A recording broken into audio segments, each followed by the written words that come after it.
La semana próxima antes se había definido como semana de receso, y esto no va a ser así, supongo, ¿cierto? Están claros en eso, ¿no? Tenemos clases comúnmente, Sí, sí, excepto el día profe. viernes, que no hay clase. Esta semana ni la otra, claro. ¿Qué significa mancha blanca para ti, Miguel? Es que no, esa parte a mí no me quedó claro.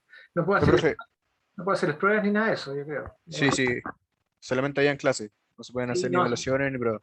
me parece bien porque me parece bien que ocupemos estas 2 semanas. Voy a meterme de golpe, sí, eso no va a ser evaluación. Voy a meterme de golpe al tema que es ¿cómo se llama? La normativa de diseño, de dibujo, normativa de dibujo, para aprender a trabajar tal como corresponde. Es bastante fome mirarla. Tengo una presentación que la vamos a revisar ahora, ¿ya? La vamos a revisar muy por encima porque se las voy a dejar para que la vean ustedes y cuando necesiten algún dato de normativo, vayan allá. Esa es la idea, ¿ya? Hay algunos puntos que sí vamos ¿cómo se llama? A profundizar un poco más, que es específicamente el tema del acotamiento. Vamos a ver de refilón lo que son las escalas de medida, etcétera, una cosa así, pero ya les dije, esta parte la vamos a ver un poco por encima porque la información la vamos a dejar ahí y vamos a ejercitar respecto a eso un poco. Y además, nos vamos a meter en temas ya un poquito más complejos de diseño, específicamente en 3 dimensiones, o sea, en perspectiva isométrica, que es cómo cresta vamos a dibujar algo en perspectiva isométrica que no es recto, que es curvo. ¿Ya? ¿Cuál es la metodología para eso? La vamos a ver hoy día y la vamos a practicar entre hoy y la próxima reunión. Y ahí cerramos esa parte, la primera etapa de la normalización. ¿Estamos de acuerdo entonces?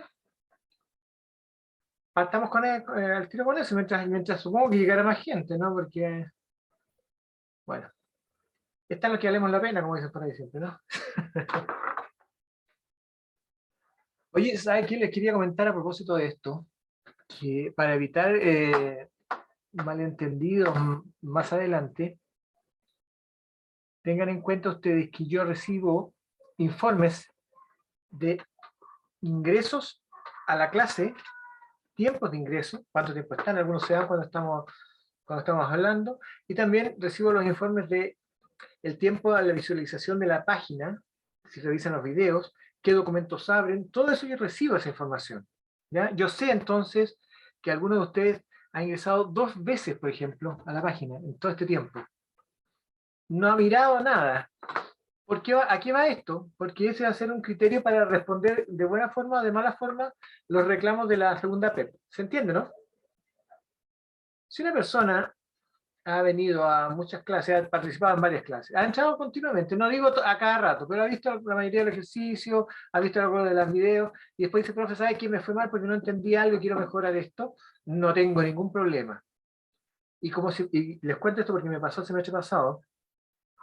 Una persona no entendió nada, me entregó cualquier cosa, y me dijo lo mismo, profe, es que no le entendí lo que decía usted, así que por eso quiero que haga hacer la prueba de nuevo, que me dé otra posibilidad. Sin embargo, en estos mismos informes indican que se había presentado a 2 clases y había entrado 3 veces a la página.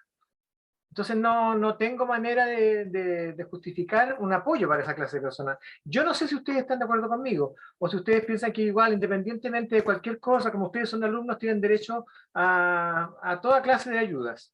Yo no sé si ese es en particular la forma de pensar de ustedes.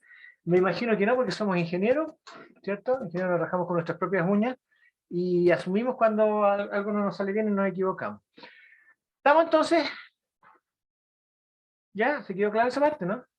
De hecho, usted no tiene ningún problema, que por lo que estoy viendo, ya los nombres ya lo he visto varias veces, así que normalmente siempre son el mismo porcentaje de gente que entra. ¿Se han dado cuenta de eso? No hay caso con eso, siempre son las mismas personas las que están interesadas en, aunque sea aburrido el profe, aprender algo. Y yo les digo que aunque sea aburrido el profe, independientemente que yo soy súper entretenido y este ramo es muy fácil, la verdad es que igual es bueno escuchar un poco. Vamos a ver entonces la normativa de dibujo, así bien rápida. Normas para dibujo de plano. Esto. Vamos a ver la presentación desde el principio. Esto es cierto. ¿Lo alcanzan a ver, cierto? ¿Sí? ¿Alguien me conteste? ¿Para estar seguro? Sí, Sí, profe, profe, sí sí se se ve. alcanza a ver. Ya, vamos. Como les dije, lo vamos a ver bastante rápido, excepto un par de cosas que quiero profundizar un poco, pero es para que tengan una idea de qué material hay y que hay que respetar en los dibujos técnicos. Y eso es un poco lo que queremos hacer. ¿Saben qué? Les voy a pedir algo. Voy a... Un segundito. Un segundito. Ya, quería mostrarles algo, les voy a mostrar algo después, por eso lo fui a buscar, se me había olvidado traerlo. Partamos entonces con nuestra reunión de hoy día, viendo esto de normas internacionales de dibujo de planos mecánicos. Así se denomina esto. Tal cual está, lo voy a subir para que veamos un poco de qué trata. ¿Qué es la normalización como concepto primero? Porque estamos hablando de normas de dibujo técnico. La normalización es un conjunto de reglas y recomendaciones conseguidos metódicamente por un organismo competente. Este organismo competente en este caso, oye, el que estamos hablando ahora, se llama ISO, International Standard Organization. En Chile está el INN, Instituto Nacional de Normalización. ¿Ok? Ambos, o sea, el INN depende del ISO, depende del ISO para su gestión. Por lo tanto, son varios. Si la ISO hace algo, el INN lo replica y lo valida acá en Chile. Por ejemplo, cuando estamos hablando de normas, la ISO habla de las normas ISO, como la ISO 9000, la ISO 14000, la ISO 45000, que son las tres normas más importantes que existen, y una tremenda cantidad de normas para toda clase de cosas, incluidas las normas de dibujo. ¿Ok? Entonces la normalización es un conjunto de reglas y recomendaciones conseguido metódicamente por un organismo competente, en este caso la ISO, ¿cómo se llama? Internacionalmente y el INN nacionalmente, destinados a conseguir y mantener un ordenamiento dentro de un campo determinado con el fin de procurar beneficios para la sociedad acorde con su desarrollo social económico. ¿Cuáles son las finalidades? Para tenerlo también claro, por qué lo estamos haciendo, simplificar, o sea, seleccionar productos que reúnen las características más convenientes y racionalizarlas al máximo a fin de obtener las formulaciones más sencillas y los procedimientos de fabricación más aconsejables. Todo eso. Unificar, adoptar las medidas permanentes para obtener productos intercambiables, reducir gama de fabricados, adoptando grupos de semejanza, y especificar, esto es fijar de un modo preciso las características de los materiales, procesos y servicios. Al especificar se establece la garantía de calidad por la identificación de las características exigidas, eliminando toda indeterminación. ¿Qué quiere decir esto, por ejemplo? Por ejemplo, quiere decir que si ustedes van a la tienda a comprar un perno M16 de 50 milímetros, ese perno va a tener ciertas características que están definidas para el perno M16 de 50 milímetros en todas partes del mundo. Cuando nosotros hablamos de dibujo técnico y que hay normas de cómo se tiene que hacer esto, cómo se visualizan las vistas principales en el ISO-E, por ejemplo, International Standard Organization E europeo, que es el que usamos nosotros, son de frente, planta y perfil izquierdo. En todas partes del mundo. En todas partes del mundo. Hay un ISO-A, que es un ISO americano, que no tiene nada que ver con nosotros. Ustedes saben cómo son los gringos, cuando dicen ISO americano es solamente para los gringos, y hay dos países más que son chiquititos que no recuerdo en este momento que también lo usan. Pero el ISO A es americano, el ISO E es casi universal, o casi mundial, más bien dicho. ¿Ya? El ISO E es que usamos nosotros y el que estoy enseñando a ustedes. ¿Ya? Si quieren ver un poco del ISO A, se van a dar cuenta que no hay muchas diferencias, pero sí igual son diferentes en cuanto a cuáles son las pistas principales, cómo se visualiza, etc. Pero todo lo demás es exactamente lo mismo. Entonces, cuando nosotros nos ponemos de acuerdo en que vamos a respetar la normalización de ISO-E, significa que nuestro dibujo, hecho en ISO-E aquí en Chile, es perfectamente legible en Inglaterra, en Alemania, en Japón, en la India, en China. Sobre todo en China, que es bueno, ¿eh? La mayor parte de las empresas chilenas, las conocidas empresas chilenas, están diseñando productos en nuestro país y los mandan a fabricar a China. Por lo tanto, mandan los planos. Somela, no sé si ubican Somela, Somela es una empresa famosa, chilena, que fabrica en Chile 4 productos. Fabrica 4 productos en Chile. No, perdón, 3, porque uno ya dejó de fabricar. Un motor de medio HP, un motor de un HP y una lustre aspiradora. Somela, todo eso es Somela. Todos los demás productos que sean Somela no son fabricados en Chile, son diseñados en Chile por ingenieros chilenos, por sistemas chilenos, por diseñadores chilenos, y los mandan en plano a China para que los fabriquen. Imagínense si el chileno, este caballero que está dibujando acá en Chile, hace el dibujo como a él le interese, como a él le guste. A mí me gusta poner esto aquí, me gusta hacerlo allá, esta cosa la voy a dibujar de esta manera. ¿Ustedes creen que le van a entender en China? Obviamente no. Esa es la razón de la normalización. ¿Ok? ¿Y de qué estamos unificando? Desde la unificación de las dimensiones de los papeles empleados para dibujar hasta las normas en las que se especifican y dan instrucciones para realizarlos y prepararlos de acuerdo a su contenido, pasando por normas referentes a rotulación, lectura e interpretación de planos, disposición de vistas de un componente, simplificación de trazado laborioso mediante la opción de símbolos y signos. Casi todo está normalizado en el dibujo técnico de ingeniería. Casi todo. Así que no es difícil construir o dibujar adecuadamente, solamente nos basamos en las publicaciones. Este resumen que yo les estoy mostrando ahora es precisamente un resumen de lo más técnico, de lo más común, de lo que le da una idea de cómo es el dibujo técnico y por qué fue así. ¿Ya? Las ventajas, la no tener que inventar la medida y forma de los componentes que estén normalizados. La de tener determinadas en las formas y las medidas que han de cumplir los componentes que no están normalizados, han de acoplarse a los componentes que sí lo están. Por ejemplo, cuando Estados Unidos mandó una cápsula para acoplarse con la Mir rusa en el espacio, la normalización permitió que las dos se juntaran y tuvieran la misma clase de pernos, uniones, dimensiones. En general no hubo ningún problema porque la normalización permitía esto. También está la ventaja de no realizar los dibujos de especie de aquellos componentes que están normalizados. Como les dije, por ejemplo, antes, y esto es un dolor grande que tengo yo como alumno de ingeniería de hace, 35 años más, 36 años, que el primer dibujo que entregué, el primer ejercicio que entregué fue dibujar un perno, dibujarlo, en el cual me saqué una nota 5. ¿Qué les parece una nota 5 en el primer dibujo? Depende de cuánto esfuerzo le haya puesto, profe. No, ¿sabes qué depende? De la escala. En esa época en la Universidad de Santiago, las notas iban de 0 a 100. Entre 0 a 100 yo me saqué un 5. No me alcanzó ni para un 1. ¿Te fijas? Le fue bien, parece. Súper bien. Ahora, ¿cuál es el punto que me duele tanto? Lo vamos a ver más adelante también en el AutoCAD, por ejemplo. Que un perno ahora está normalizado. Yo no necesito dibujar un perno.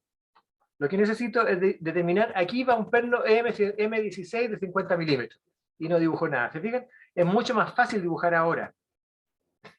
Es uno de los dolores que uno tiene después de tantos años dibujando. ¿Ya? Entonces tenemos, por ejemplo, esto. Aquí hay una serie de cosas que son importantes de visualizar. Esto es un objeto dibujado en dibujo técnico. Y fíjense que cualquier persona que sepa algo de técnica, ingeniería, en cualquier parte del mundo, es capaz de entenderlo perfectamente. ¿Ya? ¿Se fijan? Entonces, uno va viendo todas las partes y esas características, va viendo qué es lo que hay. Por ejemplo, ven esto que está aquí, este número 5, que está aquí, el 15, perdón, acá. Es este perno. Esto es como se ve de frente, y como esto está dibujado acá, uno sabe inmediatamente que, por norma, esto corresponde a la vista izquierda de este objeto. ¿Se fijan? Esta palanca que está aquí es esta. ¿Ya? Esto que está aquí, que parece una tuerca, en realidad es esto, una tuerca. ¿Ya? Hay una bolilla también, que está aquí detrás.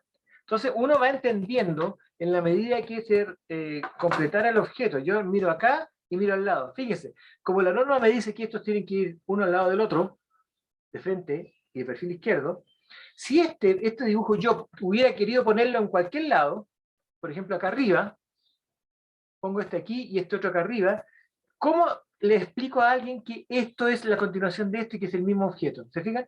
Este posicionamiento es normativo. Entonces cuando alguien me dibujó esto, ocurrió en la PEP, me dibujó esto en un lugar, esto otro en otro lugar cualquiera, no me está informando correctamente, no me está informando normativamente que estos tienen que mirarse en conjunto, que para entender qué es esto tengo que mirar también acá. ¿Se fijan? Que para ver esto, ¿sabes qué? Esto tengo que mirar también acá. Eso entonces es el tema de la normalización.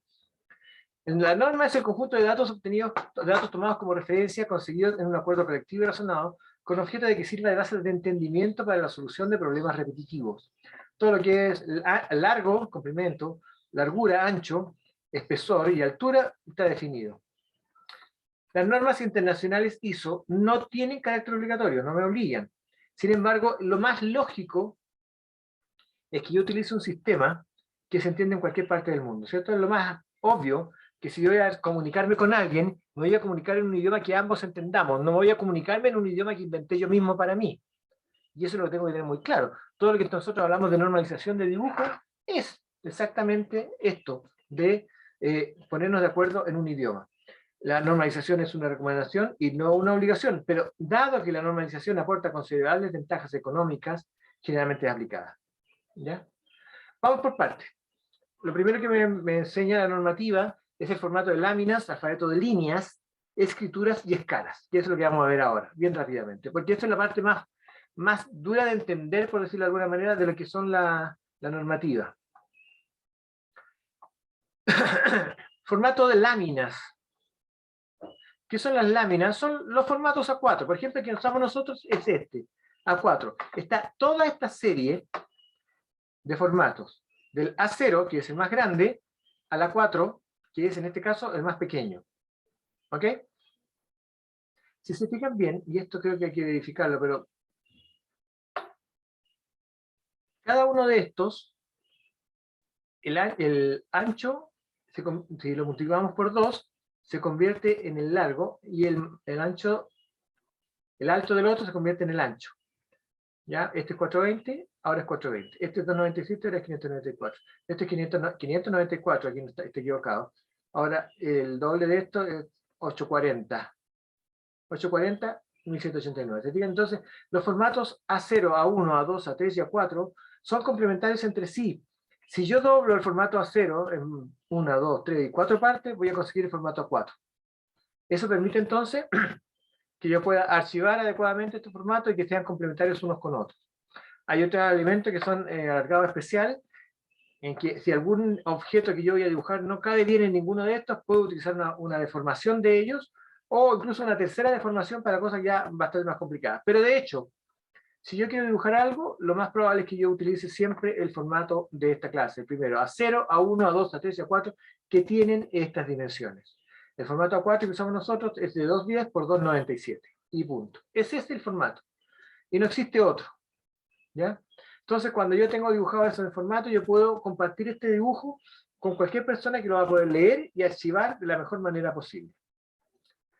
Ahora se recomienda un margen mínimo de 20 milímetros para formato A0 y A1 y de 10 milímetros para A2, A3 y A4, y pudiendo reducirse. Si es necesario un margen para archivado, por ejemplo, no sé si ustedes están viendo además esto. Este es el formato A4. ¿Ya? El formato A4, en términos generales, tiene dos líneas que van a ser importantes definirlas.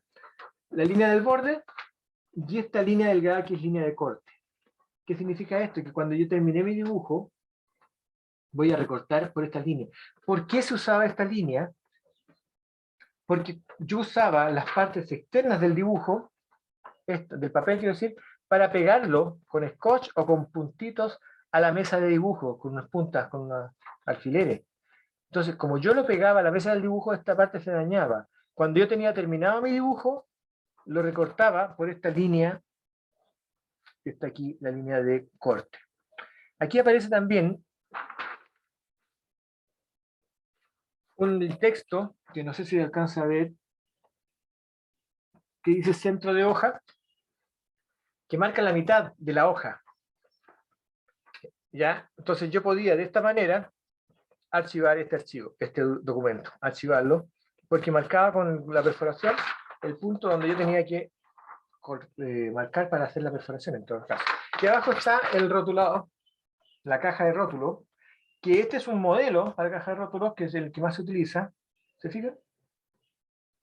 Donde tengo el material, normalmente puede ser A0 es HSS 540, la escala, por ejemplo, normalmente la que usamos nosotros es 1 a 1, es decir, que uno de los que yo dibujo es exactamente uno del objeto, quién dibujó y quién revisó. La persona que dibujó, la persona que se hace cargo del dibujo exactamente, para que quede claro, y la persona que revisó, la persona que se hace responsable de la información que está en el dibujo. ¿Ya? La escuela, bueno, aquí puede ser la universidad, y el número de orden, y curso, etcétera, hay una serie de información.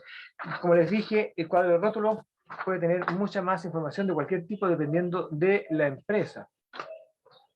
¿Qué es el rotulado entonces?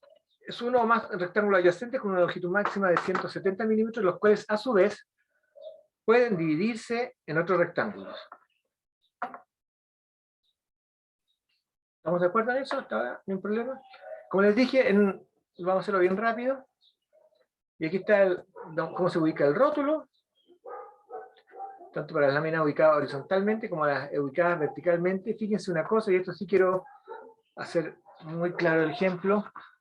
No importa la forma, o sea, el tamaño del formato, yo lo puedo ubicar así, de esta manera, de pie, vertical, o así, horizontal, en donde el texto va a quedar al lado izquierdo del dibujo, del objeto. No va a dibujarse así al lado derecho, tiene que ser al lado izquierdo. Eso es lo que está mostrando entonces esta otra lámina que tenemos acá. ¿Ya? El rótulo va a quedar siempre abajo al lado derecho. Abajo al lado derecho o completamente al lado derecho. O abajo. ¿Se fijan? Acá está. Todos estos son los textos que debemos tener en el rótulo, la zona de identificación, clave de identificación, denominación de resultados, etc. Y una serie de zonas adicionales que pueden o no estar, que son todas estas. Símbolo de representación en el dibujo, primero o tercer cuadrante. El primer cuadrante es ISO E, el tercer cuadrante es ISO A. Yo lo informo por si acaso, voy a otro país donde van a usar otro sistema, entonces lo puedo indicar para dibujarlo. Tolerancia geométrica, tolerancia general, un montón de información. Entonces son los rótulos más comunes. También sobre el rótulo se puede poner una lista de materiales y el dibujo del complejo, el número de orden de posición del componente, descripción. En este caso, por ejemplo, está el rótulo aquí, y arriba está la lista de materiales con número, cantidad, asignación, material de observación hacia arriba. Todas las piezas que están dibujadas aquí con su lista de materiales adecuados. Uno indica el número y más información que pudiera entregar. La marca descentrada facilita la reproducción o microfilmación. Ya no se usa mucho porque son muy pocos los planos que se imprimen, pero todavía existe. A partir de ese sistema no se ha cambiado y se sigue utilizando. Ya donde están las marcas para poder dibujar adecuadamente. Las marcas de orientación de la persona que dibujó. Y vamos entonces al alfabeto de líneas. ¿Qué significa alfabeto de líneas en este caso? Y quiero que lo tengamos también claro. Alfabeto de líneas es el significado que tienen las líneas de acuerdo a su espesor. Hay todo este grupo de líneas, ¿ya? 0,18, 0,25, 0,35, 0,5, 0,7, 1, 1,4, 2. Quiero que pongan atención en esto. Las líneas gruesas siempre van a ser el doble de las líneas delgadas. Si yo estoy dibujando con 2 milímetros, mi línea gruesa va a ser 2 milímetros, mi línea delgada va a ser 1. Si yo estoy dibujando con 1,4 milímetros, esa va a ser mi línea gruesa y la línea delgada va a ser 0,7.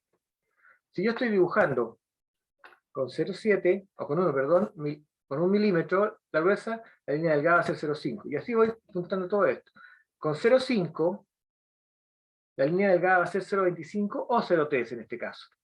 Entonces nosotros dibujamos entonces 0,5 línea gruesa, 0,25 línea delgada. Lo que se hace normalmente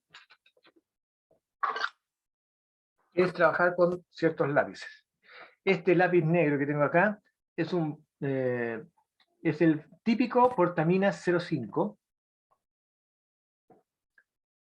Y también tengo este lápiz que es el 03. Estos dos trabajan en conjunto. ¿Ok? 05 y 03. Yo tengo aquí, por ejemplo, ¿dónde está? El 09. Puedo trabajar entonces con líneas finas, el 05. Entonces voy mezclando estos lápices. Los lápices entonces, o los espesores son para eso, para identificar qué son las líneas, cuáles son las líneas que usamos. Y eso dentro de todo también es importante. Ya Profe, entonces ¿sí? para la siguiente PEP tenemos que comprarnos un Portamina 03 igual, que yo trabajé con puro 05 porque... Mira, yo les cuento algo, y eso lo vamos a ver más adelante. lo que yo reviso después cuando estoy viendo en las PET, no es el grosor de la línea, sino la diferencia de grosor entre líneas. Y con un 0,5 tú puedes marcar fuerte y marcar delgado, ¿cierto? Y tienes que empezar un poco a desarrollar esa habilidad de que lo que te interesa como dibujo se marque claramente y lo que te interesa como información adicional al dibujo se marque menos, con el mismo lápiz. Yo normalmente les puedo decir que uso 0,5 para todos los dibujos, así como vamos más o menos las rápidas, pero no es necesario que utilicen que compren otro lápiz, porque no son tan baratos en todo caso. El más barato de todos siempre es el 0,5, pero los otros lápices ya empiezan a ser un poquito más caros y no tiene mucho sentido para nosotros, digamos, si nosotros no vamos a hacer así. ¿Ya? Entonces siempre vamos a tratar de dibujar esto todo. Fíjate, lo que quiero que tengamos claro es que su dibujo tiene que ser capaz de distinguir esto. Una línea gruesa, que son todos los contornos aristas visibles, y la línea gruesa, dependiendo del dibujo, como dijimos, va a ser 2, 1, 0,7, 1.4, 0,7, 0,5, lo que sea. Dibujamos 0,5, portamina 0,5, ya, entonces el 0,5 es el que vamos a usar como línea gruesa. Entonces los contornos aristas visibles se van a quedar bien marcados con el 0,5. Líneas delgadas o finas, que sería, entre comillas, 0,3, pero que podemos hacerlo con el mismo lápiz un poco más delgado, lo vamos a hacer entonces para líneas imaginarias, líneas de cota, líneas de proyección, achurados, líneas de escenas de elementos de revolución, líneas cortas de centro. Cuando dibujemos un trazo libre, a mano libre, también vamos a hacer una línea gruesa, que es esta que está acá. Líneas delgadas son delgadas también. Y la línea segmentada, que tiene un uso bastante importante, nosotros la vamos a utilizar mucho, también es más delgada. Ya, línea segmentada fina, línea de punto segmentada, que ya vamos a ver que también tiene un uso específico y no otro, ¿ya? Que esto es un poco parte de la normativa. Si yo voy a dibujar una línea segmentada en un dibujo, quiere decir que estoy hablando de aristas ocultas o cosas que no se ven. Ya, si estoy usando una línea de punto segmentada como esta, es que estoy hablando de ejes, líneas de simetría o trayectorias de algo. Eso es lo que estoy entonces teniendo. Y eso se va a notar mucho más delgado que la línea gruesa del dibujo. ¿Ya? Aquí tenemos una serie de líneas que nos están indicando entonces el funcionamiento. Entonces, estas líneas son de contorno, A1 por ejemplo, ¿ustedes fijan? A1. Tenemos esta que es aquí, por ejemplo, K2. K2, en línea punto alternativa, esa empieza, se mueve, pues entonces una línea de ese estilo. Y vamos viendo entonces todo el uso de líneas. Ya, principalmente lo importante, las líneas tipo A se van a ver siempre, contorno y borde visibles. Después van a estar los contornos y bordes ocultos, que son líneas tipo E o F, planos de corte, líneas tipo H, líneas de centro y de simetría, líneas tipo G, líneas centroidales, líneas tipo K, y líneas de proyección, líneas tipo B. Yo les recomiendo que vean, cada vez que vayan a dibujar, echen una miradita a esta tabla, porque esta, normativamente hablando, es lo más crítico que tenemos nosotros ahora en esta oportunidad respecto a la normativa de dibujo. Esto es crítico. Si yo quiero tener una línea gruesa acá para la línea de proyección, la gente no me va a entender porque no se va a diferenciar de la otra línea gruesa que el contorno, entonces no va a saber que estoy hablando de otra cosa. ¿Se fijan? Ese es el sentido entonces de esta línea. Aquí está, por ejemplo, muestra lo que se ve claramente. Fíjense en esta posición de dibujo.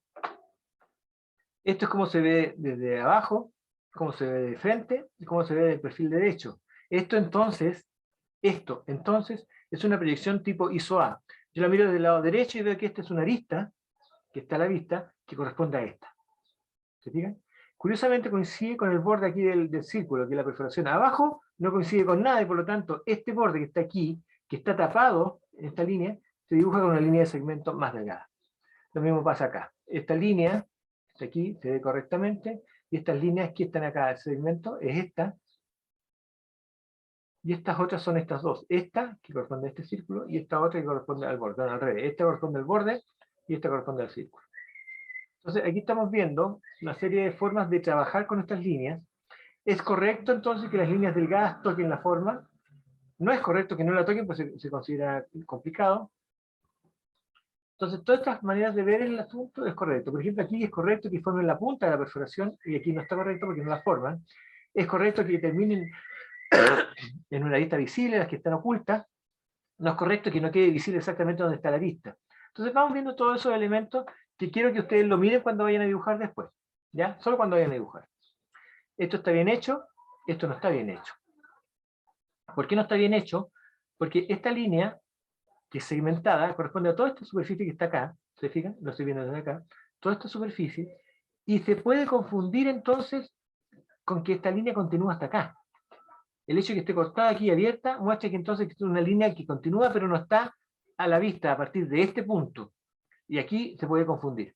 Lo mismo ocurre con estos otros ejemplos de cosas que están bien o mal hechas. Ustedes visualícenlas y se van a dar cuenta entonces cuáles son las que están bien o mal hechas. Otro tema específico y el que vamos a hacer mucho hincapié a partir de ahora es el tema de la escritura. Yo les aguanté un montón de, entre comillas, chiquillos, barbaridades, porque sé que no lo habíamos hablado así, barbaridades en sus planos. La primera barbaridad, un plano jamás se va a escribir con letra manuscrita. Eso jamás. ¿Ya? Jamás se van a confundir letras mayúsculas con minúsculas como ustedes hacen comúnmente, porque ese desorden hace difícil la lectura. Lo importante entonces es legibilidad, que se pueda leer claramente, y la uniformidad. Ustedes van a decir que, oiga, pero jefe, profe, yo tengo mala letra, yo tengo fea letra. La mayoría de ustedes tiene fea letra porque, en términos generales, yo le echo la culpa al sistema educativo nuestro, no les enseñan a escribir mucho. No escriben mucho, están hablando de la, o sea, de la enseñanza básica y media. No se escribe tanto como antes, y se hace mayor hincapié en la escritura. Y ustedes, fíjense, tienen en términos generales una letra que es de cabros chicos, la mayoría de ustedes, porque dejaron de preocuparse de la legibilidad de su letra hace mucho tiempo, y escribieron solamente para ustedes entenderse. Acá no ocurre, porque nosotros tenemos que darnos a entender a todo el mundo, y para eso existen reglas generales. Primero, los caracteres deben ser claramente distinguibles para evitar alguna confusión. Para reproducciones de microfilmación se requiere que el espacio entre letra y número sea lo menos igual o 2 veces el espesor de la línea. Entonces hay una serie de normas que nosotros vamos a utilizar para dibujar. ¿Ya? Estas son las alturas de línea. Nosotros vamos a trabajar dentro de este rango 3,5 a 5. Por ejemplo, nosotros a partir de ahora vamos a escribir con letras que tienen 4 milímetros de altura. ¿Ya? Vamos a dejarlo eso como norma para nosotros, entre 3,5 y 5, 4 milímetros, que está aquí, que es el rango estándar. Se pueden inscribir, todas las leyendas pueden leerse. Miren este objeto, este texto que está aquí, quiero que ustedes cuando vayan a escribir algo lo miren para ver dónde están escribiendo, para saber de qué manera es correcto o incorrecto la forma de escribir en base a lo que estoy leyendo. ¿Es correcto escribir aquí debajo? ¿Es incorrecto escribir aquí hacia arriba? ¿Es incorrecto escribir aquí en este lado? ¿Es incorrecto escribir acá, este otro lado? Se fijan hacia abajo del objeto. ¿Ya? Entonces esto es correcto, escribir de esta manera aquí, escribir de esta manera acá. Es correcto escribir acá y es incorrecto escribir acá. Las cosas que vamos a escribir las vamos a escribir al lado izquierdo del dato, de la línea. Al lado izquierdo. Al lado derecho no vamos a escribir. Vamos a escribir arriba de la línea, no vamos a escribir abajo de la línea. Ya aquí no, vamos a escribir arriba, vamos a escribir abajo. Y acá vamos a poder escribir abajo, pero en forma recta. ¿Ok? Luego entonces vamos a ver la escala. Las escalas, que son la forma en que yo voy a dibujar. Si un dibujo es demasiado grande, yo lo voy a reducir, que es lo más común para nosotros. Es decir, vamos a tener un dibujo grande y vamos a hacerlo más pequeño, pero vamos a tener que avisarle a la gente que está más pequeño. ¿Ya? Y en este caso entonces vamos a hablarle de que ese más pequeño es en base a una escala. Y se le designa indicando la proporción precedida de la palabra escala. ¿Cuál es la escala natural? Es la que nosotros estamos dibujando ahora, siempre. Si algo mide 50 milímetros, lo dibujamos en la hoja a 50 milímetros. Esa es la escala natural y se indica 1 a 1. ¿Ya? La escala natural siempre va a ser 1 a 1.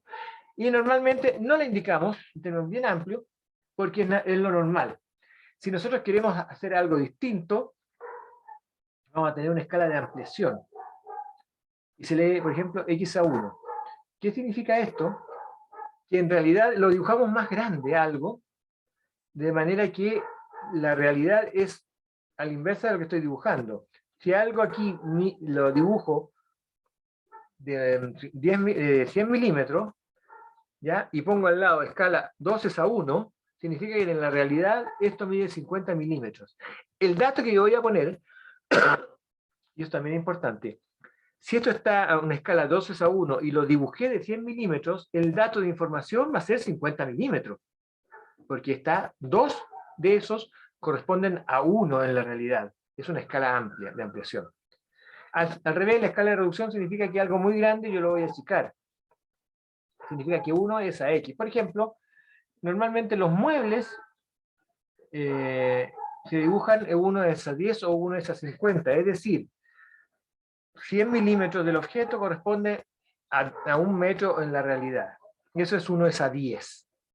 ¿Ya? Uno de estos corresponde a 10 de la realidad. 1 milímetro corresponde a 10 milímetros de la realidad. 100 centímetros corresponde a 1000 centímetros de la realidad. Eso es una escala de 1:10. Digo, de 1:50 o de 1 a lo que sea. ¿Ya? Tengo que tenerlo muy claro. Ya en la escala lineal gráfica de contener la unidad de medida más múltiplos y submúltiplos que faciliten la lectura del dibujo. Las escalas que normalmente se usan, aparte de la natural, son estas. ¿Ya? Esta es una escala, es un tipo de escala. Y fíjese que nosotros además tenemos un instrumento, que tengo acá, que se llama escalímetro, que me facilita el tema porque me habla de las escalas más comunes que yo tengo. Voy a mostrarles entonces, este escalímetro tiene 6 escalas, que una es la escala natural, de aquí, fíjense, ahí dice 1 metro es a 100, 1 es a 100. Esta es la escala natural, corresponde a que 1 milímetro, lo puedo dibujar como 1 milímetro de la realidad, o lo puedo dibujar como 100 milímetros también. 1 es a 1, 1 es a 10, 1 es a 100. Lo puedo dibujar de esta manera también. ¿Ok? Yo tengo otras escalas acá también. Tengo esta otra escala que es 1 es a 125, 1 es a 75, 1 es a 25. Del otro lado,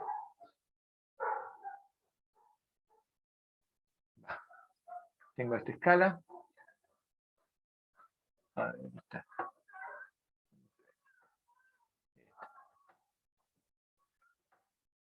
Esta se borró un poco. Ya, tengo una serie de escala 1:50, tengo acá.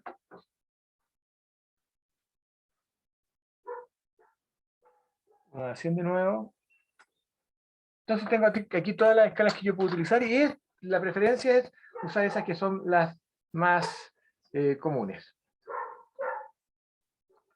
Ya, y para terminar esto, vamos a ver los planos que cómo se clasifican los planos. El plano general de conjunto que muestra todas las piezas, varias piezas, y aquí tenemos 3 piezas, 1, 2, 3. Se fijan en esta lista de materiales, hay 3 materiales, debe ser 1, 2 y 3. Los pernos y elementos así no se consideran piezas. Una visión general del dispositivo a construir. La función principal del plano conjunto consiste en hacer posible el montaje. ¿Ya? Ahí están las vistas, ahí están los elementos. Voy agregando información entonces. El plano de fabricación también esto me indica los tratamientos que yo debo hacer, qué material debo usar, cómo debo trabajar para fabricar la pieza, está claro. Maquinado, fundido, estampado, los planos de montaje, planos de instalación, planos de perspectiva isométrica, etc.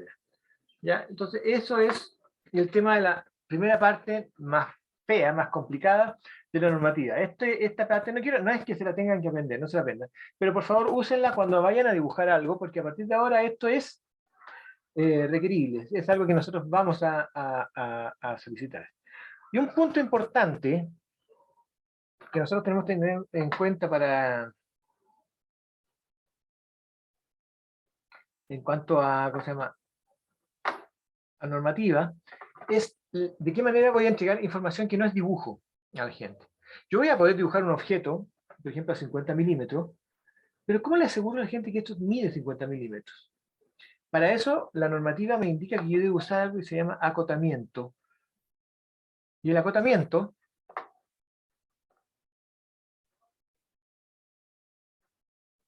es este. Esto sí lo vamos a usar tal cual. También. ¿Ya? El acotamiento es la medida de una característica de un objeto, la cual deben ser especificadas en dibujo técnico. La acotación, también conocida como cota de dimensión, debe cumplir un conjunto de reglas para facilitar su lectura. ¿Qué cosas son? Por ejemplo, primero la línea de cota. Son líneas finas, ojo, finas, deben distinguirse de la línea gruesa del dibujo. No deben ser comparadas, no debo confundir una línea de cota con una línea de dibujo. ¿Ya? Entonces, si tuviéramos los lápices serían 0,5 y 0,3. Pero grueso y delgado para mí. Con eso estoy tranquilo.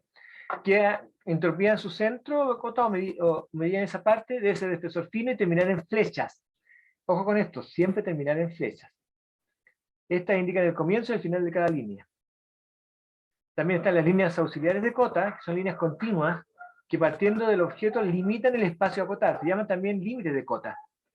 Se trazan perpendiculares a la línea de cota, sobrepasándola en 1 o 2 milímetros. Son más altas que la línea de cota. ¿Ya? Y está también el número de la cota, que debe colocarse siempre que sea posible en la mitad de la línea de la cota. Siempre que sea posible. El tema con el acotamiento es que es una mezcla entre, por decirlo de alguna forma, entre técnica y arte. Tiene que verse bien, tiene que ser fácil de leer, pero además tiene algunos elementos técnicos que deben cumplirse. ¿Ya? Aquí está la cantidad de cotas en el dibujo, debe ser la mínima posible, la menor cantidad de cotas posible, pero las suficientes para definir tamaño y posición de cada elemento de la pieza. Las cotas más chiquititas van a estar más cerca de la figura y las más grandes más alejadas, de manera que no se crucen, entonces sea fácil de manejar. ¿Ya? Y ahí está, acotar los radios, la línea de cota deben llevar una sola flecha, para acotar un arco, la línea de cota concéntrica con el arco. Cuando es un ángulo el que se va a acotar, la línea de cota es un arco, y así está, todos estos ejemplos. Aquí está la forma en que nosotros vamos a acotar, es decir, la forma en que nosotros le vamos a dar, determinar la dimensión del objeto. Fíjense una cosa, esta es una línea gruesa, en este caso sería el 0,5, que es todo el objeto. Todo este objeto que yo estoy dibujando, tiene esta línea gruesa para mostrarme que ese es el dibujo. Y están estas líneas de cota que son delgadas. Esto me indica que aquí, esto mide 11 milímetros. Esto me indica que hay de aquí al centro de esta perforación, hay 5,5 milímetros. Y ahí se fijan, aquí estoy marcando cómo se forman los ángulos, cómo se introducen, etc. Y cómo se ven. Fíjense que independientemente del grosor específico del lápiz, tiene que haber una clara diferenciación entre las líneas gruesas y las líneas delgadas, como las cotas o estas otras líneas. ¿Ok? Aquí tenemos más acotamiento, línea gruesa y línea delgada. Esta es la medida principal, se fijan, y está más alejada. Estas son medidas menores, están más cercanas a la figura. Y voy acotando de distintas maneras. Esto, por ejemplo, es un acotamiento que se indica, que es para indicarle a la persona que lo va a ejecutar de dónde tiene que partir midiendo para lograr la pieza. O sea, desde acá siempre hacer las dimensiones. No le interesa tanto las dimensiones entre estos elementos, sino las dimensiones respecto a este origen. Aquí hay una serie de elementos, como escribir esto, esfera, por ejemplo, decir que esto es una esfera, esto indica que es un cuadradito, esto indica que es cuadrado de 15, esto indica que es un radio de 7, toda esta es información de cota. ¿Ya? Estamos. Estas dos presentaciones las voy a subir para que las vean. Lo que yo quiero mostrarles ahora son dos cosas. Primero, quiero mostrarles cómo puedo, con un lápiz 0,5,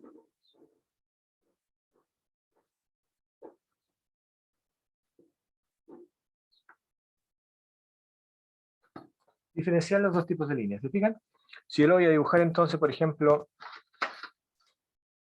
con escuadra, voy a marcar aquí.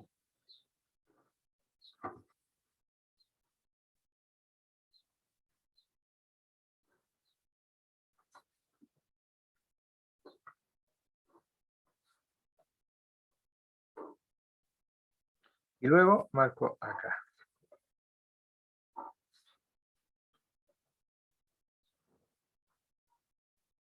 Yo tengo la ventaja, así que puedo dibujarlo con otras líneas, con otros lápices. Pero con el mismo lápiz, yo puedo marcar diferentes espesores de líneas. ¿Se fijan? Eso es lo que yo quiero. Esta diferenciación, que yo sepa que, por ejemplo, acá, voy a tenerlo aquí a 10 milímetros, exactamente 10 milímetros, voy a trazar esta línea. Exactamente a 10 milímetros, voy a trazar esta otra línea. Y aquí voy a construir la flecha.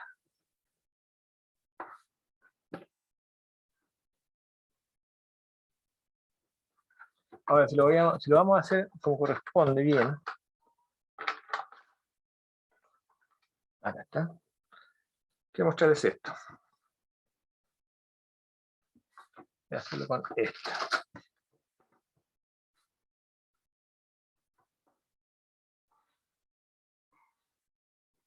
Tengo esta forma. trazo una recta, que es el límite, y luego a 10 milímetros marco y trazo el resto de la línea. Y aquí pongo la flecha. Esta cabeza de flecha tiene alrededor de 5 o 6 milímetros. ¿Se fijan? Y es muy delgada. Por favor, tiene que ser así para que la vean. Esta es más o menos la proporción.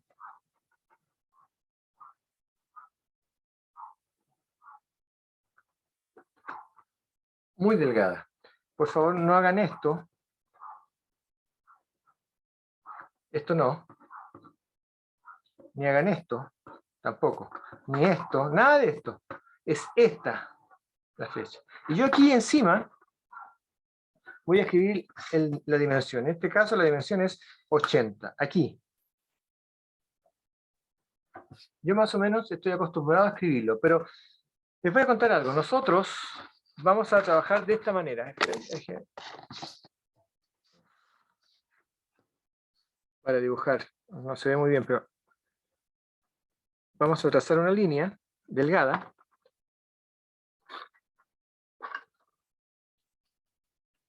Muy delgada. Vamos a medir entonces en esta línea delgadita 4 milímetros. Vamos a trazar otra línea.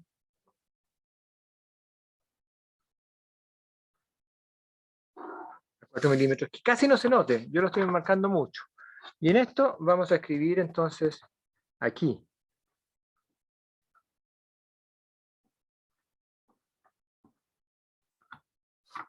Aquí. Así es como vamos a escribir entonces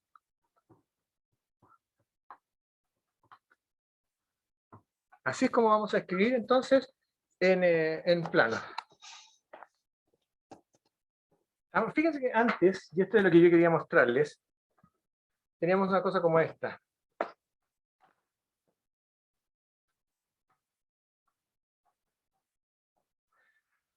Estos se llaman normógrafos y tienen las distintas letras. ¿Ya? Esta es la marca, y yo lo que hacía era entonces igual. Por ejemplo, vamos a usar este. Este es 5. Era trazar una línea.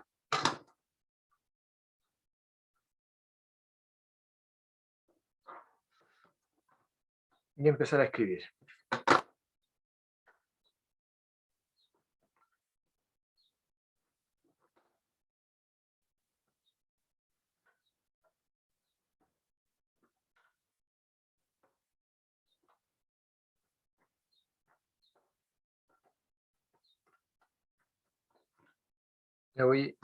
Iba escribiendo las letras.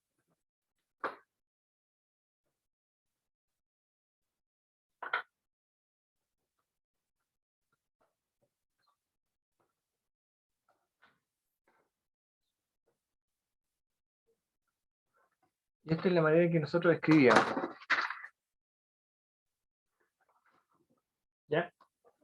Eso se usa. ¿No? Yo no les voy a exigir eso, lo que sí les voy a pedir es que hagan esto. Cuando me escriben una información en un plano, ángulo, me escriben así, ángulo. Longitud, me escriben así, longitud. El nombre, aquí abajo, o sea, en abajo del formato, lo escriben así también. ¿Ya? Eso es lo que yo quiero que nosotros tengamos como norma, para ser ordenados. No se admite manuscrito para nada. Ya, a partir de ahora no vamos a escribir nada en manuscrito. No vamos a escribir mi nombre así, Freddy, así. No, vamos a escribir como corresponden, letras de 4 milímetros de alto, letras mayúsculas, letra imprenta. Eso, cuando está bien ordenado, muestra profesionalismo. Es más fácil de leer. Siempre, si se han dado cuenta, la gente empieza a complicar la lectura cuando el dibujo está desordenado, cuando el texto está desordenado. Entonces lo que vamos a hacer nosotros es eso. Estamos entonces hasta aquí con esta normativa, ¿cierto? Estas dos presentaciones las voy a subir. Y entonces nosotros vamos a poder trabajar después más adelante con eso. ¿Qué otra cosa quiero empezar a ver ahora? Voy a verlo bien rápido también, porque quiero hacer un ejercicio. Quiero agregar todo esto. 4:30. Ya, voy a hacerlo en 10 minutos.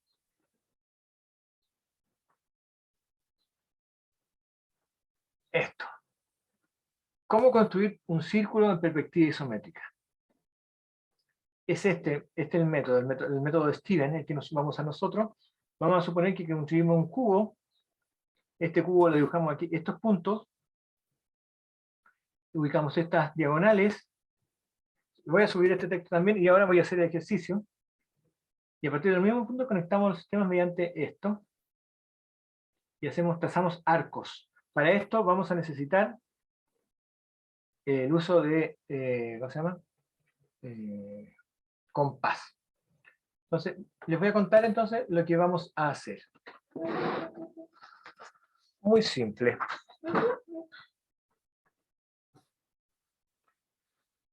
Voy a trazar un dibujo aquí, a cierta altura. Esto va a ser la base.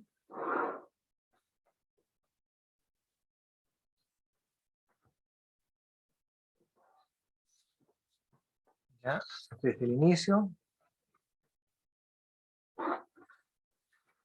No, perdón, no. Esto esto lo vamos a hacer en la próxima clase. Les voy a mostrar entonces más fácilmente esto.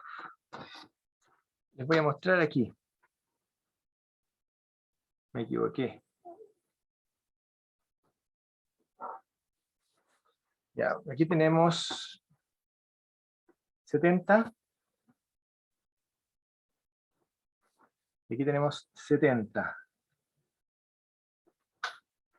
Trazo acá.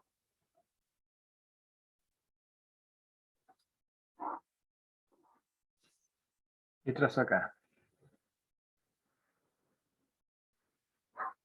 Tengo la base de mi dibujo que es un cuadrado. Voy a trazar las diagonales de este cuadrado.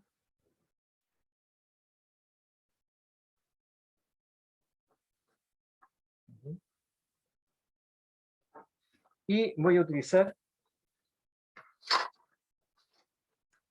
un compás. Yo tengo este compás. Yo no les voy a pedir que compren este compás por varias razones. La primera es que no se puede abrir. Ah, no. Este compás. ¿Cuál es la primera razón? Es bastante caro. ¿Ya? Eso es compras de marca. Pero si ustedes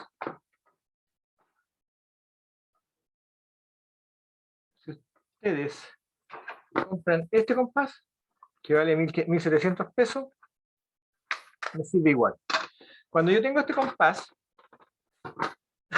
voy a utilizar la ubicación de esto para hacer el trazado de la pieza.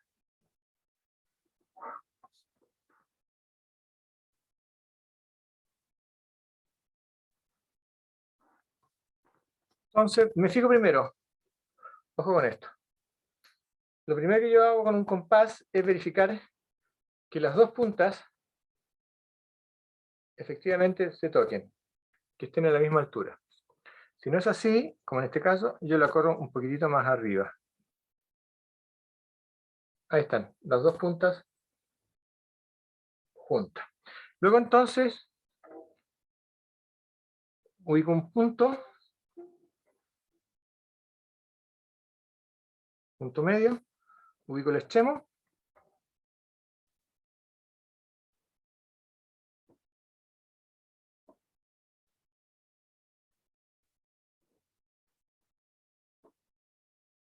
y tengo mi círculo. Este círculo lo voy a dibujar aquí, abajo, en perspectiva. Para eso es algo muy simple. Trazo la línea base, trazo el punto de origen,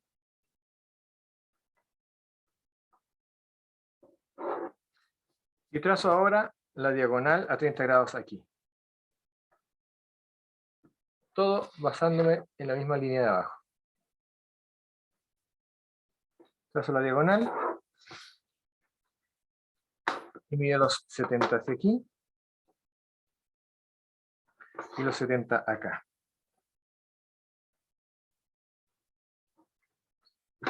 y vuelvo a trazar.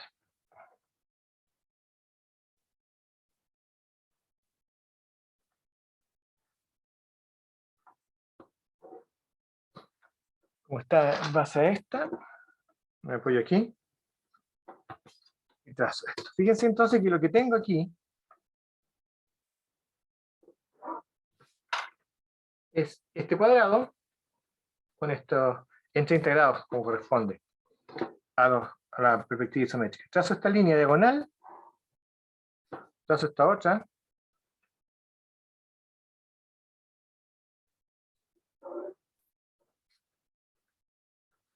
trazo esta, apoyándome aquí abajo, que es paralela a esta, o la puedo sujetar así también. Aquí está. Trazo esta acá. Verifico que está paralela, aquí está. Tengo los puntos, los voy a marcar.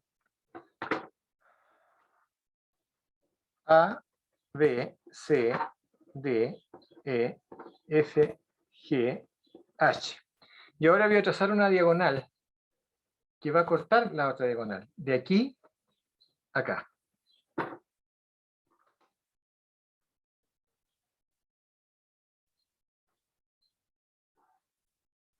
Y de aquí a acá. ¿Se fijan? Estoy cortando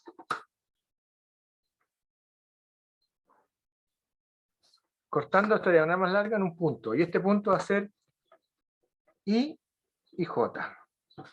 Para construir entonces, voy a construir con el compás la figura, el círculo en perspectiva.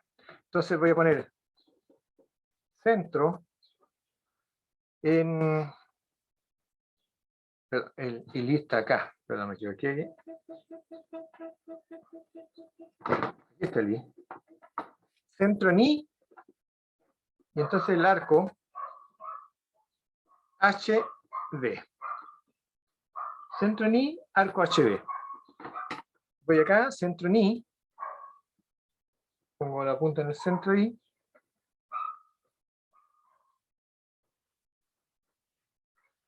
llego hasta el punto H,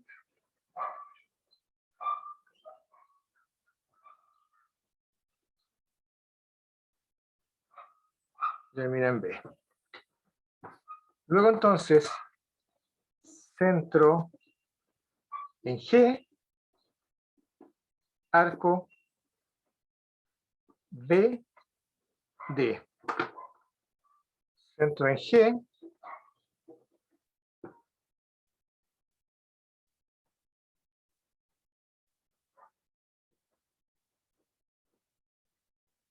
ups.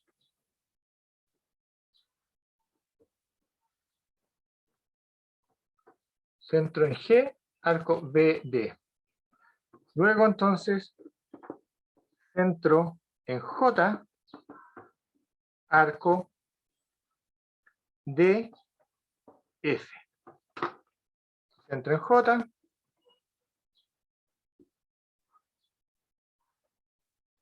Me muevo un poco esta, lo hice muy rápido.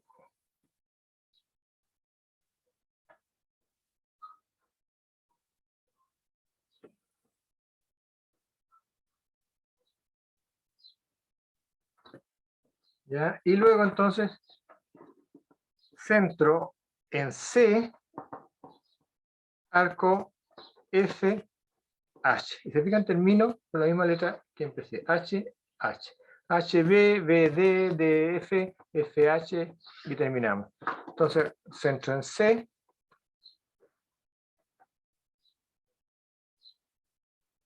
Estoy haciendo muy rápido porque vamos a hacer ejercicio con esto más adelante, así que es solamente la forma en que lo desarrollamos. Y ya tengo entonces el círculo dibujado en perspectiva. ¿Ya? Le pongo mi nombre.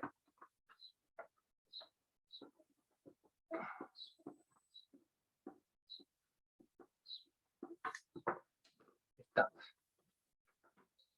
¿Estamos jóvenes? Voy a subir este dibujito también, para que lo vean, para que puedan también empezar a entender cómo construimos nosotros los círculos en perspectiva y todas las formas curvas en perspectiva. ¿Estamos? ¿Alguna duda? Ya. No, Nos profe, vemos. todo clarísimo. Nos Nos vemos. vemos, Freddy. Chao, chao. Chao, profe. Chao, chao, que esté bien.